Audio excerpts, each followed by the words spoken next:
Live now. It's been recorded. We're just getting set up to go, Mum. Yeah, we're live. Oh, it's being recorded. I see, you're recording me. Oh my Lord. Leslie. Good evening, everyone. Good evening, and thank you so much for joining us this evening, the Real Table Talk. And we have got, like every week, we have another guest, another treat for you today. So first of all, let me tell you, my name is Leslie O'Connor, and I am part of the Real Table Talk. And I am going to introduce the Real Table Talk today. And the Real Table Talk. Okay. Karen Cruz. And I'll tell you about Karen Cruz. Yeah. Karen Cruz is, what can I say, a phenomenal woman who does fantastic work with beautiful children.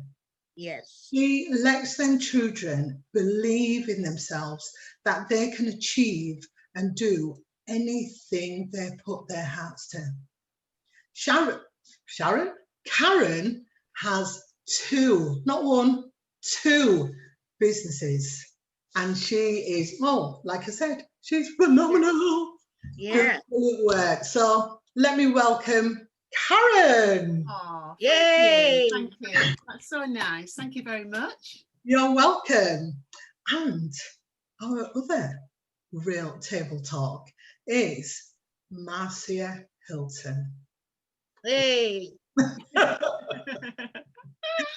Marcia Hilton is also a part of the Real Table Talk. Marcia used to work as, let me see if I've got this right, an associate nurse or facilitator. Associate. There you go. Could get it. Bit of a tongue tied. Can't get my words out now. But Marcia, she works there for over 20 years, and now she decided she wants to take, we won't say early retirement, but she wanted to follow her path, create, do what her heart was telling her to do. Absolutely. Yeah, she's done it. She's done it. She has stepped into her greatness. I mean, she's a great person anyway, but she has stepped into her greatness to achieve her dreams and her goals. Marcia Hilton, she is going to leave all her details in the comments when we finish, because Marcia, she is a coach. She has her own Facebook group. She is working with women who are involved with, well, who have been involved in, I can never say this word, but I am going to give it a go, narcissism abuse. And I know there's a lot of women out there who don't want to talk about this or want to talk to somebody in private. Then please just get in touch. Marcia will leave all her details in here. Okay, thank you so much for listening. And then there's me. And then now, if I may, can I say something? 1 second, Yvonne. 1 second. Okay. Let me introduce you first of all. Oh. So sorry. That's okay. So our guest, who is so chatty this evening, so you know we are in for a treat of chatter. We are going to be chatting, so anything you would like to ask us, Karen is going to be looking through the comments. So just leave a comment, say hello, tell us where you're coming from. Tell us anything about you, anything you'd like to share with us, or anything you'd like to ask. Leave us a comment, please. Thank you. So let me move on to our guest. Our guest is Yvonne Hilton. Yvonne is going to be sharing with us today her story. Yvonne moved to England many moons ago. I think it was 1971. And she's settled in Leeds. Yvonne has 5 children, Mm-hmm. 6 children, 7 children, 5 grandchildren, and 9 great grandchildren. Have I got that right, Yvonne? No, No. no, not quite. 5 children, Yes. 9 grandchildren. Oh, sorry, I do apologise. That's what I was meant to say. Grandchildren, not great grandchildren. Yes.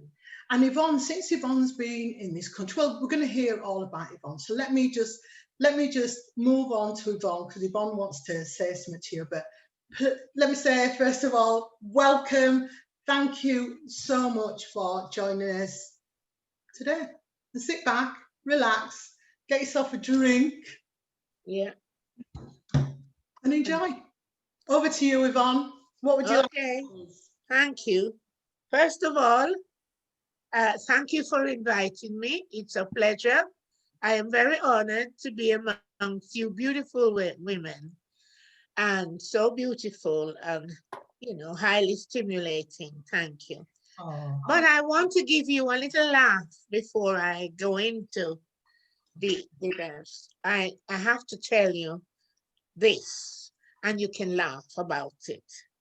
Where I come from back in those days, table talk was not so very up there, because people used to say, oh, you sit around your table and table chat about me. So table chat about me. So table talk is when people chat about somebody else, which was, you know, we used to call it, oh, table talk. And it was worse if a man was involved. All We right. used to say, you know, hear of men sit down at table chat woman business. So that's the laugh that I wanted to give you. Yeah. Okay, now that I've said that, don't get rid of your name. It's fine. I'm just giving you a simple, you know, explanation of what table talk was back in the days where I come from. Yeah. Things has changed and time has changed. New season, so it's a new thing. Your table talk. It's very good. All right. Thank you so much, Yvonne. That is good for me to know also, because table talk has moved on. Absolutely. Absolutely. And I think Moved on. it's moved on It's from not in the negative stage anymore. It's moved on. So I am now in a new season. absolutely. So that's why I am honored to see where the table talk has been now. Oh, it's good. So yes. Okay. You all know my name, and yes, I came here in 1961 in my early teenage years.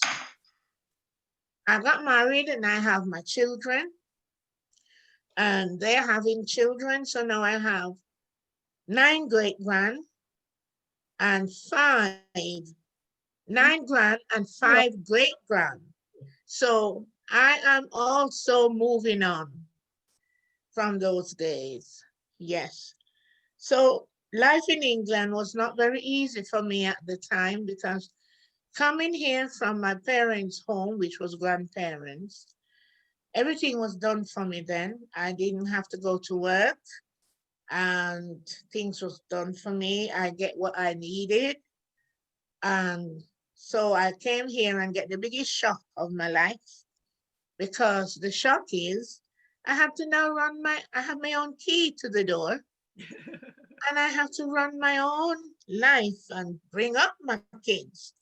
So it was learning as I go along and making things happen in the home. Yes. And I say this all the time, and this is another one for you to laugh at.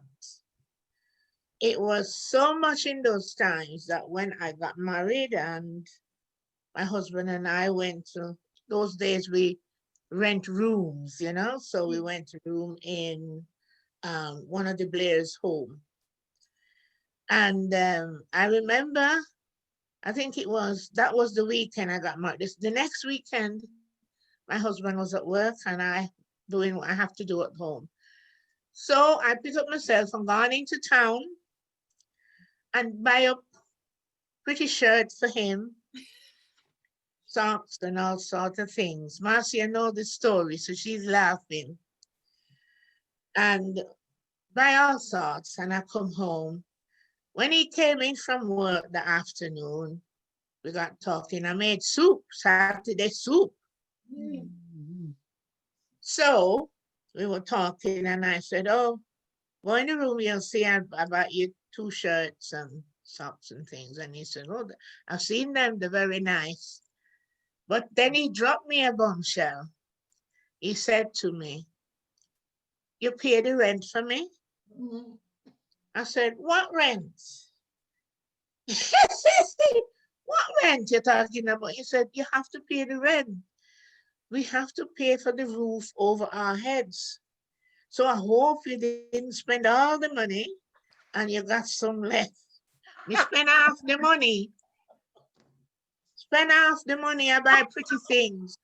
Pretty up the room and pretty him up myself. Anyway, it was very fortunate for me that he had some money put by so he could pay the rent. He sat me down and he said, "I know you're fresh here and you're not long here, but before you do anything, always pay the rent first and your bills, and what left is yours." And I have to say he was a lovely man because he teach me a lot Yeah. from my life. I didn't know anything about running a home. The home was run where I come from, but not by me. So of course I didn't know anything about pay rent. Pay what rent? No, we never used to that. So that was how it started. And gradually I get better and better, saving money. And it became a thing that I was the saver then after that, because I was so keen now in making things work that I have to make sure I know what I was doing. So that's my first hurdle Excellent. in And my life. sorry, Marcia, you were going to ask something? I was, but I'll let you go ahead, Leslie, and then I'll ask after. I was going to say, so from coming over here from Jamaica, what was it like? What was that experience? How did that feel? It was a mixture, a feeling, mixture of feeling that, okay, I'm here now, I'm in control of my life. I wasn't being told, you can't go there, come in at a certain time, do this, do that. I was controlling my own life, because my life up to then has been like an anchor, Right. set for me to follow. And there were certain areas of line I couldn't cross. I have to do as I was told. And that was fine because I was taken care of and so on. I loved them and I know they loved me. There was no hugs and kisses, but I know it was okay. So there was a mixture there. I was happy that I could do my own thing. I could make my own decisions. And, up to a certain point, that you have a husband that you have to listen to as well. Can I ask how old was you when you came from Jamaica? I had my 18. I had my 19th birthday here, not long after I came. Yeah, because I came in September. What time? You came September. Yeah. So it was cold. Yes. Right. It was cold. How did that make you feel? That was a shock to the system, to my mind, my body, my whole thing. It was the biggest shock. I couldn't get warm, and I couldn't understand why it's so cold. And then, mind you, I came to Preston a year before I came to Leeds. Okay. So I remember living with my mom in Preston. I saw hailstone and they were pouncing on the window, and I shout my mom, Mom, it's snowing. Is this snow? And she laughed. She says, no, darling, it's not snow, it's hailstone falling. It's going to be raining soon. You'll know when it's snow because it's white and it's flaky. So she tells me. So that was how that. And then these big, ugly coats that I had to put on. She gave me this big double-breasted coat with a big collar on it. And I thought, oh my God, when I look in the mirror and see myself. And boots, long boots, with the lacy crisscross lace at the front. Oh, I remember that Oh, actually. And nice. crisscross lace, I had to lace them up to my knee. Woo! And when the snow came and to go out.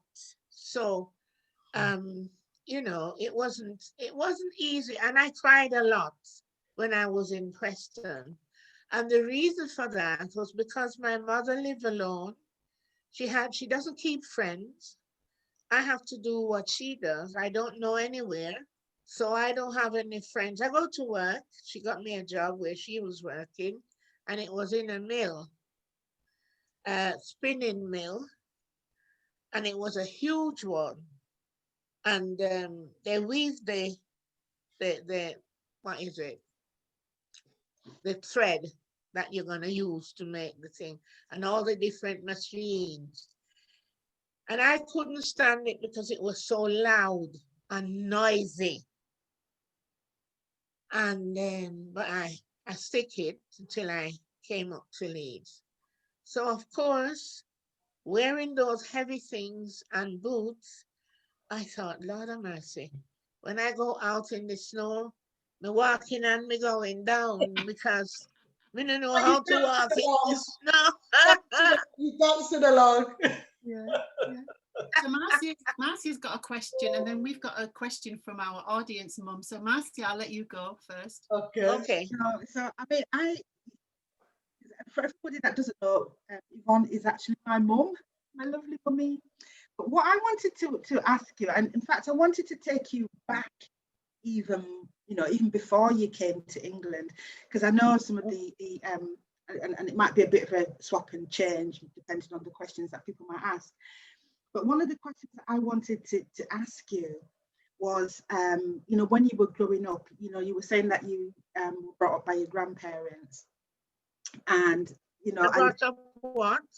you were brought A up. little louder. Sorry, I was just a bit nearer. So I just wanted to sort of maybe share a little bit about your experiences growing up, because me and my siblings know some of your stories, and it'd be lovely to be able to share some of that. And I just wanted to ask, what was one of your earliest memories that you can remember when you were back home?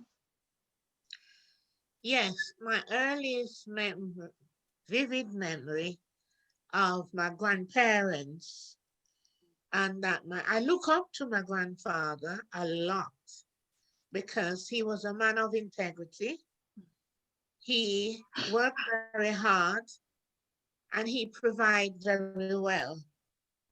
His wife was Sybil Jobson, and he loved her to pieces, and he do everything for to make us all feel comfortable. And one of the things that I remember and admire of him, he had lots of land all over the district. They weren't in one place, lots of different plots of land. He raised horses, cows, donkeys, goats, you name it. He raised them. And he rides a lot. And one of my happiest memory is when he first put me, he's got one horse there with a saddle on it, and he put me on the next horse, lift me up and put me on the horse. And we were going to go off together. Yeah. He showed me how to hold the reins and how to use it to handle the horse, to pull back when I need the horse to stop or not to go galloping away with me. So those things I cherish all my life. And we would go off to ride the horse. Oh. So I love that. And I feel very safe because before I was on the horse myself, if he did put me in front of him on his horse, his arms around me feel so secure and safe, you know.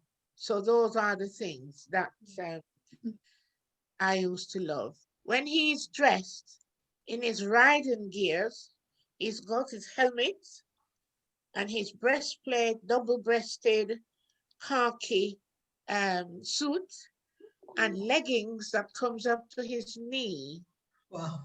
Yeah, to ride the horse. And his foot goes in the stirrup.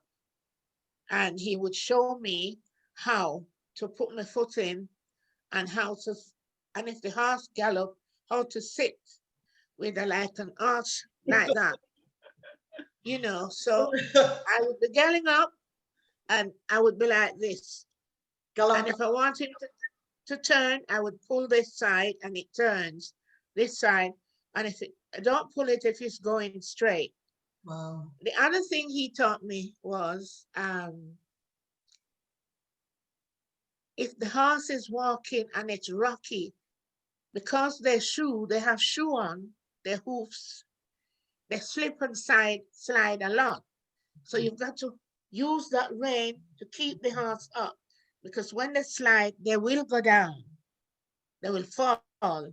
So if you're on the horseback, you can keep him from fall by using the reins. So I used to have to pull back. He would behind me on his horse and he would say to me, pull him up, girl, pull him back. So I had to pull back on the rein and get the head up. And that way the horse will stay up. Excellent. The other thing I used to watch him do a lot was putting on the shoe on the horse hoofs. I used to really be fascinated with that. Yeah. Because at first you had to pat the horse from the head, put your face on the horse face. The horse sniff you and knows you, know your voice and know your presence. And you pat him from the head right down to the bottom. Pat his behind down to his hind leg.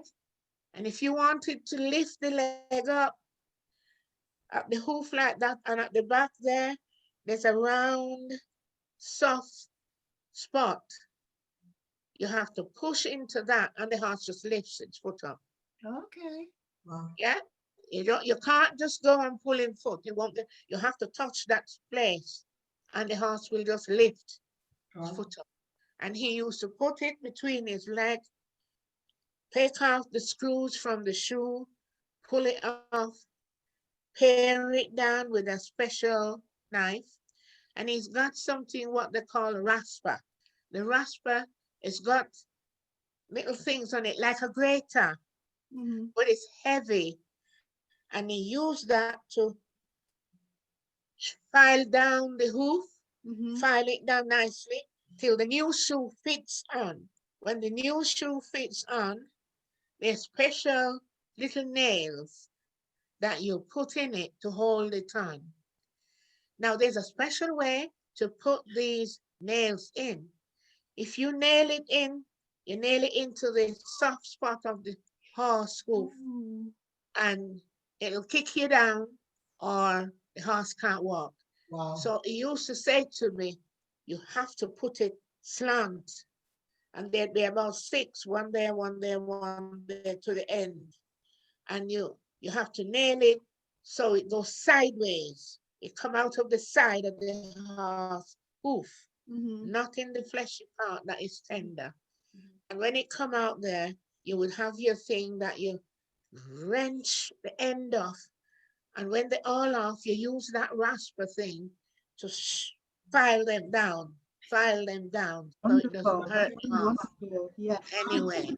I So those are the things that I remember as a child doing with him. He would show me everything. So, So Mum, yes. and I am going to call you Mum because I call you Mum, and people. Yes, thank you. I'm sorry, Marcia, but she's my mum, and that's just how it is. So, Mum, it's funny what you say, because when I used to talk to my mum about coming to England, she said the same thing, that she used to, the cold, she met her best friend. I don't know if you know Joyce Bernard, but she met her best friend Joyce Bernard walking down the street, and my mum was bawling. She was crying because she missed home. She didn't understand all this chimney business and the fog and the cold. She says, Karen, it was cold, cold, cold.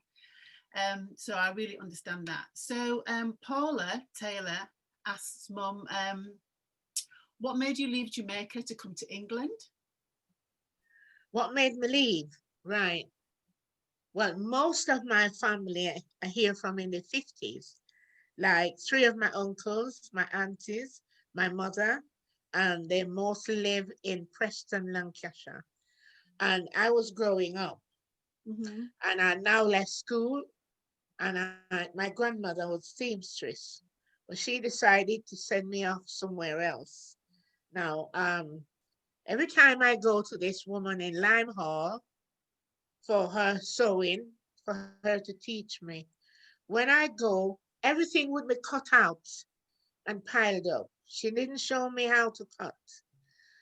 And she would sew it and she would throw them at me. You put the hem in, show me how to hem, and so on. So I feel I wasn't learning anything. I go home and I cried. I said to my mom, my grandmother, you sew and I see you cut. You showed me. And she don't show me anything. She had it all cut out. And I don't want to go back anymore. And Mommy said to me, but when I call you for you to come, you don't want to sew. You just want to play about. And it was true. I didn't take it seriously, but I wasn't happy with that. And I begged and said to my grandfather, I want to go to England. And it was because I feel I need to learn things and come to my mother. Okay. Because I didn't grow up with my mom, and I thought I need to go see my mom. So I decided I want to go to England. And they didn't agree at the first time, but because I was the only child left in the house with them, I wrote to my mother and she said, you can't leave them now because they don't have anybody else. I said to Mom, well, you come and stay with them then, because you shouldn't leave them then. Anyway, eventually my granddad said, yes, all right. And I remember him selling 2 cows. My plane fare was £85. Wow. Those days, yes. That was a lot. And I came up on the BOAC jumbo jet. Whoa. That's what I came to England on the plane. So yeah, that's how I ended, because everybody was leaving. My youngest aunt, who I lived with, she left me. They sent her away. So I thought I should go away too. So I want to go. Yeah. Everybody is there. And I wasn't allowed to do the things other young people do. I had one cousin, she's in Florida now. We were really like that. And it became a time when she was out and about and they forbid me to keep company with her anymore because they feel that what she was doing wasn't sufficient, wasn't good enough. So I'm going to take up what she's doing. So I have to stay, Yeah. So that's how it came about. Wow. I just knew I wanted more. Yeah. I wasn't going anywhere. I wasn't doing anything. I wasn't learning anything after school. But I wished I did take up the seamstress a bit more. Okay. As I could do with it now. Okay. Even though when I had the 4 girls, I had to teach myself how to sew their dresses. Yeah. Because you have 4 girls. Yeah. You don't have money. Oh, Marcia will tell you the story about one of my evening dress from the wardrobe. She come in and tell me she was going to Italy with school. Yeah. France. Was it France? Oh yes, Yeah. France. Oh my God. And I said, Corinne, I didn't know where I'm gonna get the money to suit her out for France. Yeah. So I took out this particular dress. It was pink. Took it out the wardrobe, think about it, and put the scissors in it and cut it down Yeah. her ties for her to wear. I said to her, when you go to France, when you're going down for dinner, dress up in this. Yes? You look nice when you go down for dinner. Oh. And she said yes. She said, she came back and told me that this woman saw her and said, ooh la la. So, oh. She said, Mommy, every time I put on a dress and go down, she would say, ooh la la. So I said, all right then. Very, I very says, true. all right then, Yeah. Miss Sewing seemed to do good. Yes. So that's how I had to start, teach myself to sew for these girls. Brilliant. And she did, and she made some beautiful, beautiful clothes for us. Yeah. You know, it wasn't a case of Mum would make something and would be like, "Chum, I don't want to wear this." It wasn't. It was always something that we would want to wear. So That's nice. yeah, That's so really it was nice. good. So Yeah. let me just read out a comment from RJC Dance. She says, fabulous contrast regarding culture. Here, many of us would be learning to ride a bike, and Yeah. Mum was learning to ride a horse. That's amazing. Wow. And she said that, you know, she'd rather the experience of horse riding and bonding with the animal world and nature, and of course quality time with your grandfather, which is amazing. Absolutely. Just to put it out there, I still can't ride a bike. Now I'm scared of horses. Can you ride a bike, Karen? I can't ride a bike. Oh, All wow. right, okay. So it's and then is it Katia? She says brilliance runs in the family, and I have to agree with that. If anybody knows this family, it's a family of just pure talents. And I'm sure, Leslie, you're going to ask Mum about all the other things that she's done, because she's done some amazing things. I know. So Paula just wants to ask a question. She says, Mum, she says, I know you made your life in England, but do you have any regrets? Oh. Oh gosh, no. Good. No, Good. no, I don't. Good. And because I make my life, you know, it's like grabbing the bull by the horn. Yeah. I had to make what I want happen. Yeah. And I dedicate my husband died at a very early age, and they were still young. Yeah. Wayne and Barbara was the two youngest. Wayne was 15, Barbara was 12. Oh. Marcia had just passed out for her nursing, I think. And, you know, and Audrey had not long start working, leaving school. So they were still young. Yeah. And I had to become the father and mother. And it becomes such a thing for me. It was so early and hard that I called them all together about 2 weeks or so after burying him. And I said to them, I have to tell you that now your father is not here. You've got to do what I ask you to do. I want no police at my door, and I want no drugs in my house. Absolutely. Because I will kill you before the police come. All right. All right. So I that's how, and you know, I keep the rein, even though she was of age and Audrey was of age, because after you're 18, you know, Yeah, you're of age. you become of it. But praise be to God that I set the standard that I was brought up with, things that was said to me of wisdom from my grandparents. I used it on them. And praise be to God, they've never caused me anything like that. No police, no drugs, as far as I know. If they did that, it was way out of my side. I've got something to tell you, Mum. So bye. And then, all right. You're going to get licks, Marcia. Yeah. And Remember you that hear song? people talk about, oh, privacy. You have to give the child privacy and, allow them to. Yes, I did, but up to a certain Yeah. degree. I Yeah. go in the rooms and I search the drawers. I search their school bags to make sure I don't see nothing in there that I disapprove of. Right. So I would do all of that. And one of them started to smoke cigarettes. And I think I found, you know who that is? I Uh-oh. I found the little bits of grits in the bag, and I said, "Who's smoking?" "Oh, not me, not me." And the one when I answer, stand Uh-oh. up looking quite, so are you in it?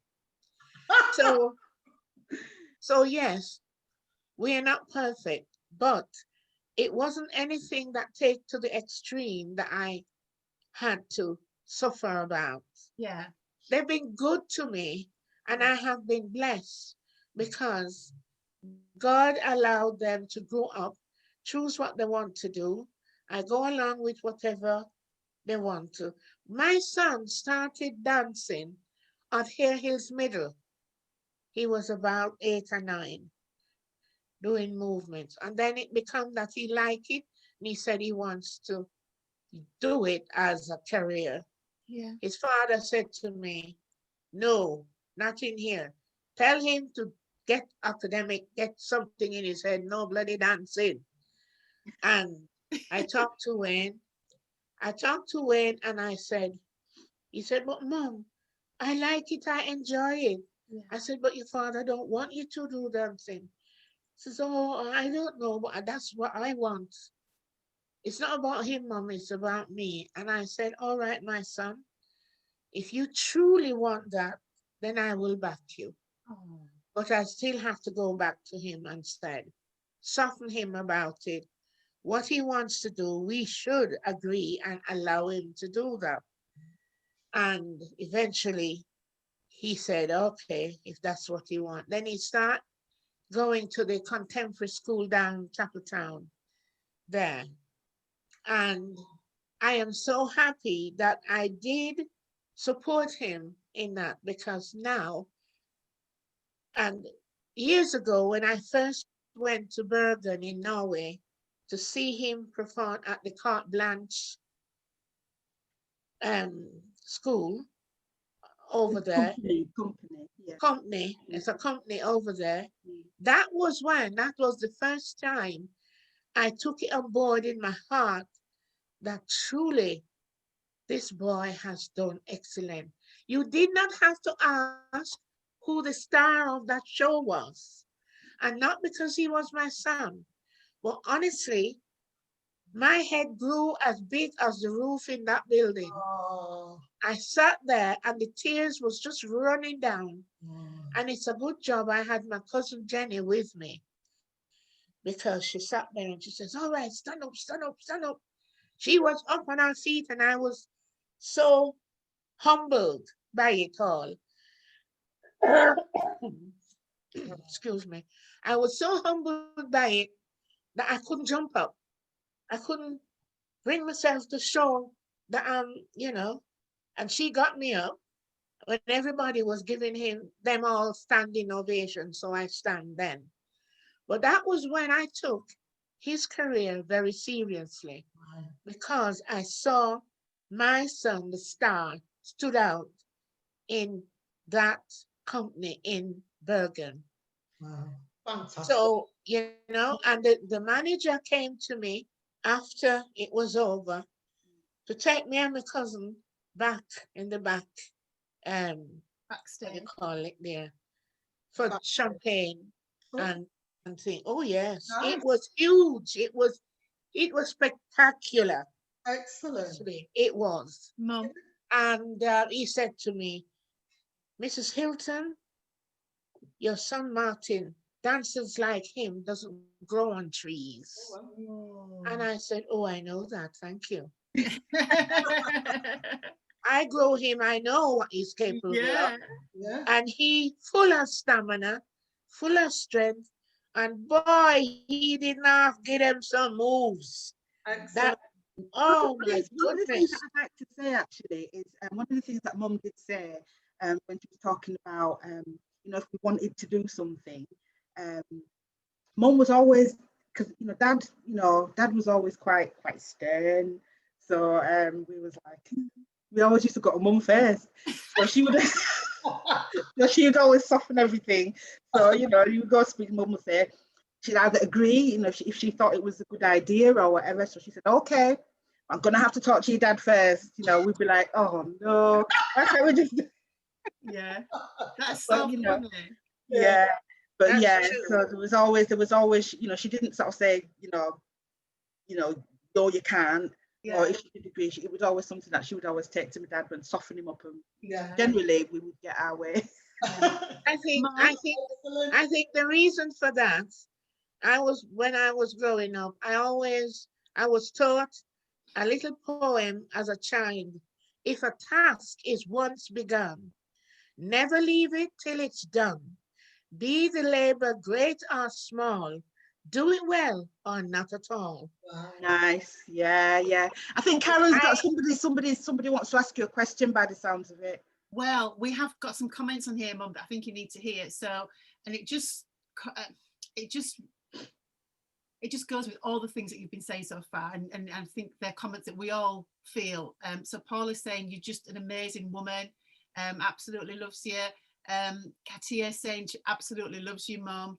And so Maggie Broderick's on here, and Maggie said she's happy and proud and privileged to know the Hiltons, a wonderful, beautiful, royal family. Mummy Hilton, you're a queen, definitely. Oh. She loves you.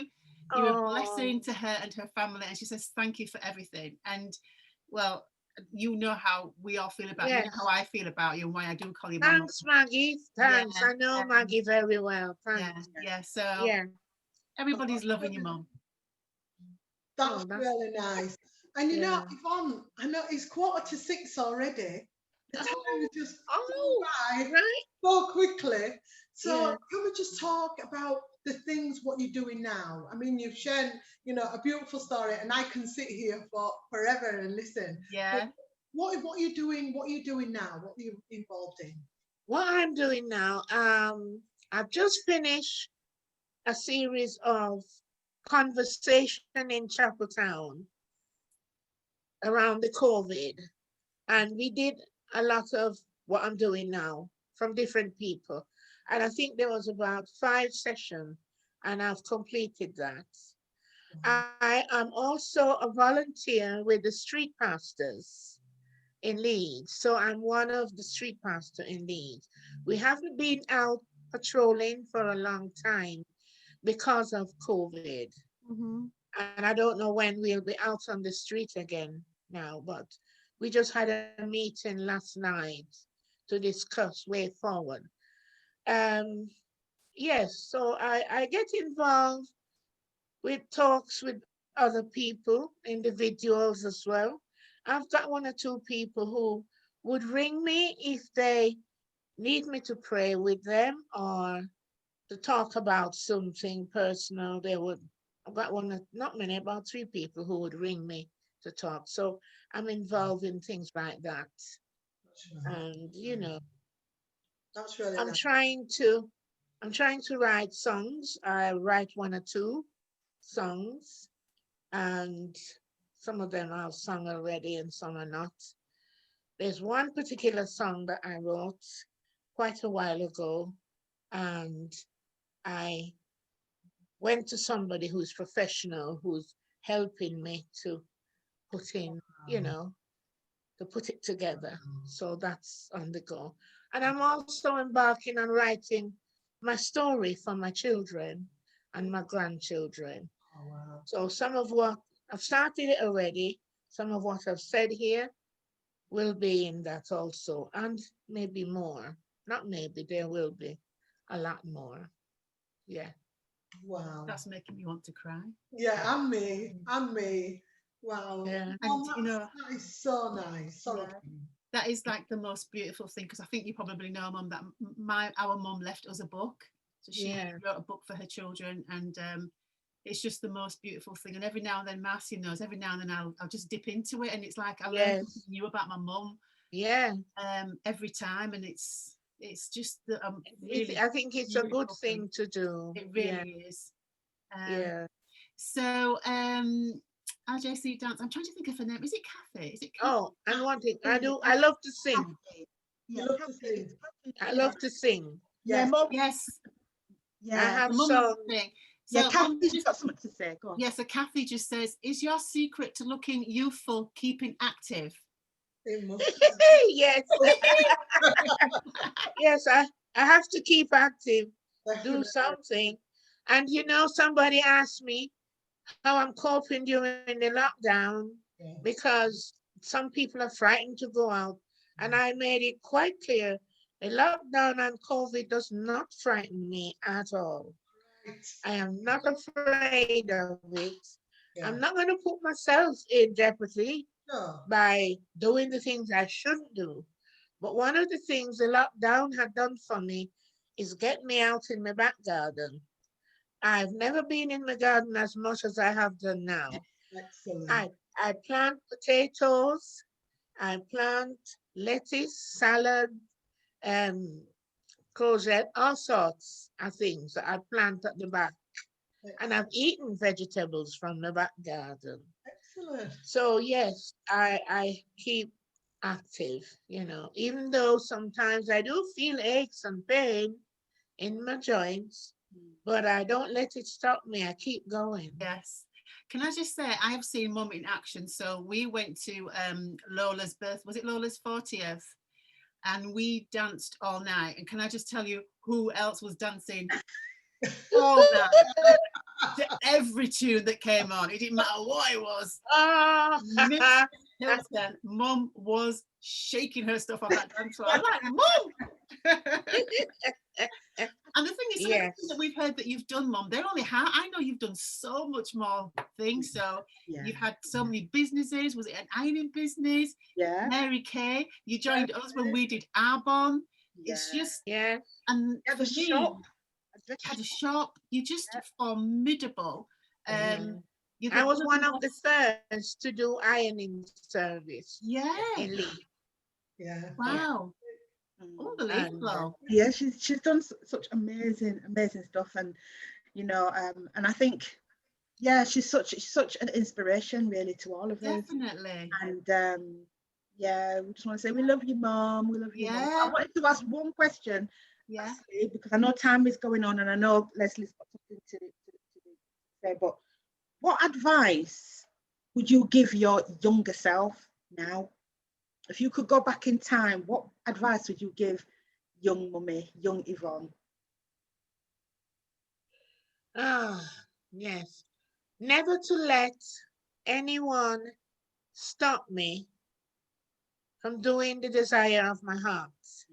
What I and you know why I said this. There was one thing that I had the opportunity to do, which I didn't do because my husband, I think now that I think about it, he was probably jealous and didn't want me to go because I had the opportunity. Someone heard me singing at work, and this woman was involved with the Yorkshire television children. What was it called? Oh gosh, I forgot what it was called. But anyway, every Sunday we would have somebody like Harry Seacombe singing all these religious songs, hymns and things. And when this woman heard me, she came to me and said to me, "You don't belong here. You belong on the television."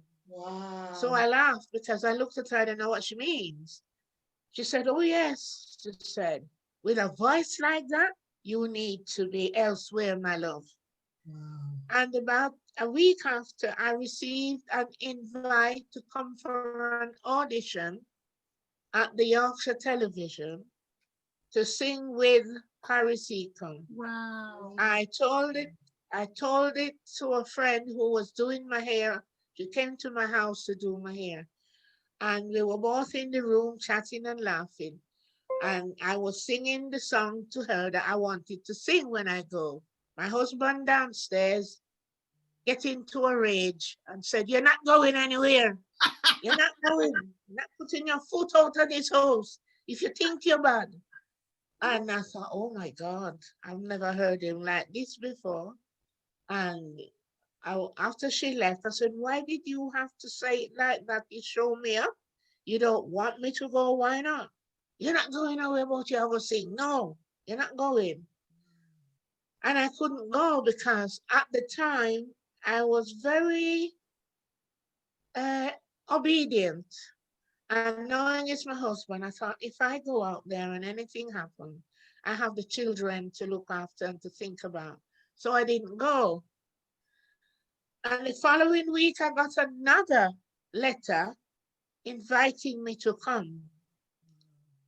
And I asked him then, I said, "Look, I got another invitation to come." He said, "You're not going." So I couldn't go. Wow. So I couldn't go. So that is what I mean when I said never allow. I managed to achieve what I know I want to achieve with my kids and other things. Well, that's the one thing that sorry that I didn't make happen. Yeah. But at the same time, I get many opportunities to sing with the church and go off and sing. Other people asked me to come and sing. I did a lot. Yeah, you did. You did. I did a lot. Absolutely. I did a lot of Yeah. singing. Yeah. Yeah. And I was singing somewhere once, and this woman came to me after and said, "You make my partner start crying and get up and run out." I said, "Why?"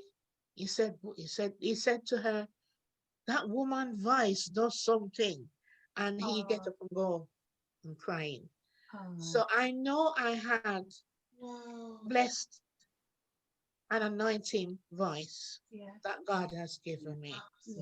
I'm blessed with it and I'm anointed with it because even at church I was told my voice is like running water. So, and I know I didn't give myself it. So I thought, oh, okay, Lord, thank you. Okay. So that's me. So that's lovely. Yeah. So Leslie, I don't know how you feel about this. Mum, I don't know how you feel about this, but a few people, so is it Katia? She said that she's absolutely in awe of you, but in addition to that, a couple of people have said that they would love to hear you sing. Absolutely. I didn't get that. A couple of people said what? A couple of people have said, Mum, they would love to hear you sing. Oh. So, Mum. Okay. Mum, this is not the time to be shy. Let's do it. So, do you have something maybe short that you can bless us with? Okay. Take it away. Oh, Lord. Oh, no. How great is our God. How great is his name. He's the greatest one. Forever the same. He rolled back the waters of the mighty Red Sea. And he said, "I'll never leave you. Put your trust in me."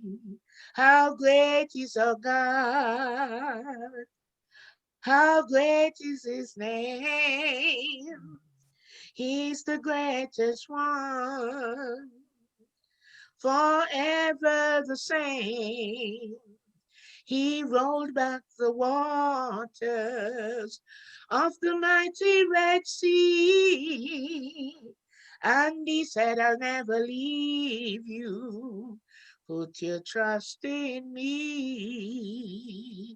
Put your trust in me." There are words in that song that you should, I said some of the words in that song that is for you to put your trust in God Absolutely. and always believe in yourself, Absolutely. because He Wow. can do anything. Absolutely. You can all do anything you want through Christ who strengthens you. Amen. Wow. Here, you heard it here. Believe in yourselves. You can achieve anything you want to achieve. Don't have any regrets. Thank Go you. and do it. Thank you. Thank you so I'm much. going to leave. I have to leave you now because I'm on another Zoom. Whoa! 5 minutes to 6. I'm on Okay. another Zoom at 6. All right. So I want to say thank you for inviting me. You're welcome. And, you know, I love you all. Thank you. And thanks to all who send their lovely wishes and comments about me. I love them too, Oh, because that's what we have to do. We have to love each other in order for us all to flourish. Yeah. Yes, flourish minds. oh. Yes, Mom. Yeah, flourish minds. Yes. Excellent. So, Okay. Oh, Thank thank you you. so much. okay, ladies. Thank You very much. And I'll see you again. All right. Thank you so Definitely. much. Bye-bye. Bye. Bye-bye. Mom. Bye, my lovely. Wow. Turn mine off. How wonderful. How wonderful. You're still here, Yvonne. She's going. I will. Oh. Oh. Gosh. That was amazing. Amazing. How lovely. Beautiful voice. I'm like, oh yeah, I can't see it. But I was humming away. Beautiful. Yeah. Beautiful song. Yeah, She's Roxy, just it's an nice. amazing woman. Just like, oh, Yeah. I can't believe the time has gone so quickly. it has gone very I quick. know she had another call and it's like, wow. Yeah. I mean, she's amazing. I mean, some of the stories, you know, like there were times when we were growing up, we didn't even bother put on the telly. We just listened to my mum Yeah. telling us the stories about, you know, and that's the thing that's really important. It's about leaving a legacy for our children. It is. And, you know, we have a background of oral history, and I think that is so important. And I remember not that long ago, actually, I was at my mum's, and my sister was playing music in the kitchen, and we were just chatting, and then she happened to mention that I used to like house music. And she said, oh yeah, do you remember this album that you had, you know, because the tune was on there. My youngest, Joshua, went, no, you house music. And he was so shocked. And I was like, yeah, I used to be into house music. I was into a lot of different music back in the day. And he was really shocked. And what I learned from that was, you know, my kids, there's certain things about me my children don't know about me. And when I thought about it, it was like, well, maybe I just didn't think I had anything interesting to say. But actually, we do. And we need to pass these things on to our children. Yeah. Our mum's she has done that with us. So absolutely. And it's really nice. Yeah, it's really good. An inspiration. Yeah, it is. It's lovely hearing about your parents, isn't it? Because you don't think that they kind of lived. I remember when I was telling Marcia a few years before my mum passed away, her best friend from Jamaica came over, and she stayed with my mum for a week. And the thing she used to tell me about my mum, I'm like, my mum did that. She's like, oh yes, your mother, you never know. I'm like, Mum. And Mum was like, shut up your mouth. I'm like, no, tell me more. So Marcia, Paula says, I bet you're so proud of your mum. She's a fantastic woman. And Kathy says, shout out to Joshua, your son. Yeah. Kathy, we were talking about you not so long since, and when you remember we were talking about when he was in the carnival troupe, the year that they won. I think it was the first year they won, and he was in that, and we were only talking about that the other day. So yeah, Kathy, and Paula, and so I am really proud of my mum. I mean, she's achieved so, you know, this is a woman, when my dad died, wasn't able, she felt that she couldn't do anything. We, as her children, had to help her, even when it came down to filling out a form, because my dad did everything. So when my dad died, it was like she lost her right arm. Yeah. So it was, and she couldn't do anything without us. And to see my mum transform into this woman that she is today, that nothing stops her, Yeah. nothing phases her, is a true blessing. Yeah. We're really proud of her. We're really proud of her. Yeah. Yeah. I'm very blessed that I've come to know and love your mum. She's just amazing. She really is. And in Maggie's own way, Maggie says, brat, brat.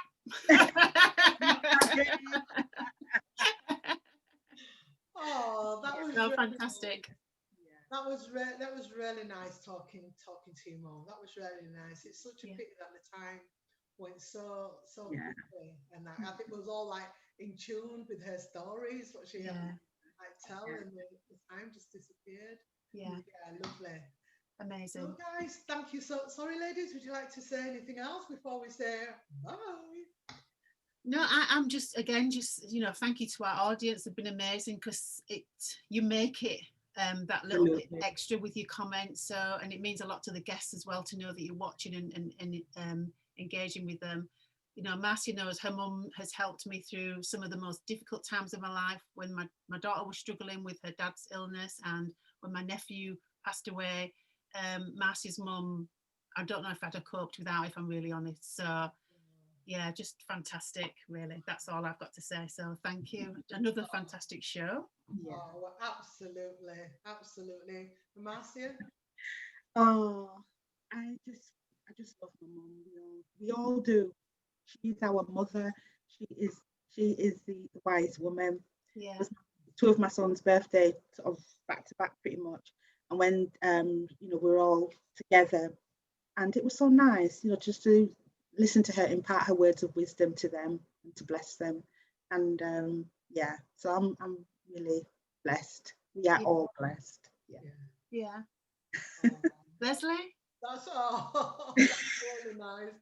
I just listening to her stories and just thinking, wow, what a life. Because when you're 18, you're not really thinking about it, and then you leave home, that hot country. You come here to see the grey, the cold.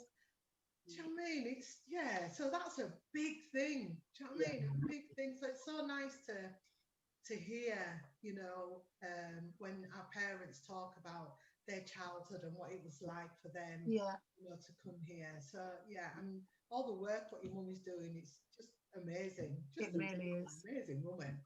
Just like, loved it.